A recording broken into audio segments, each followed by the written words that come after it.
In everyday life, helping a friend get a leg up feels natural, even noble. But once you're in public office or a position of power, that instinct becomes a minefield. Nepotism is when someone uses their position to favor family or relatives, whether through jobs, contracts, or perks. Cronyism is the practice of favoring friends or close associates for the same benefits. In either case, a conflict of interest kicks in when personal relationships or benefits interfere with professional duties. Even if the official's intentions are pure, the perception of bias alone can erode credibility. Jamaica's political culture often runs on informal networks, linkages, connections, who know who. But when those networks intersect with taxpayer money, the line between upliftment and exploitation gets blurry.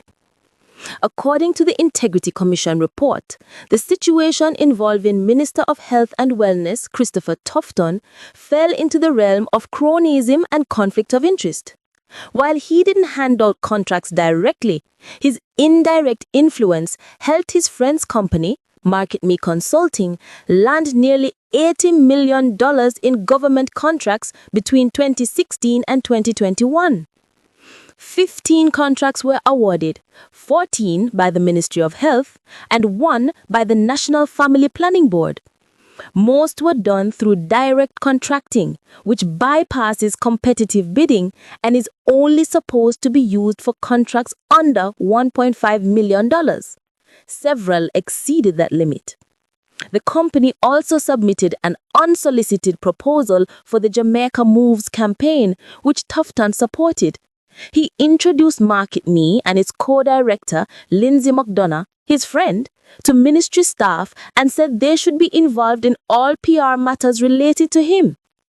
Neither Tufton nor McDonnough declared their friendship, which raised red flags about conflict of interest. Tufton is the Minister of Health and Wellness, so when the Integrity Commission says he didn't sign the contracts the ministry did, it's technically true. But he's the head of that ministry.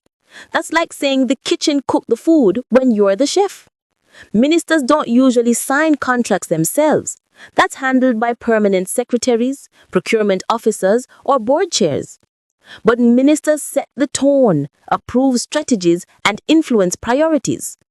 Tufton endorsed Market Me's proposal, introduced them to staff, and said they should handle all PR matters tied to him. So while he didn't physically sign the contracts, his position and influence helped shape the outcome. The Integrity Commission called it indirect influence, which is their way of saying, you didn't sign the check, but it told the cashier who to pay.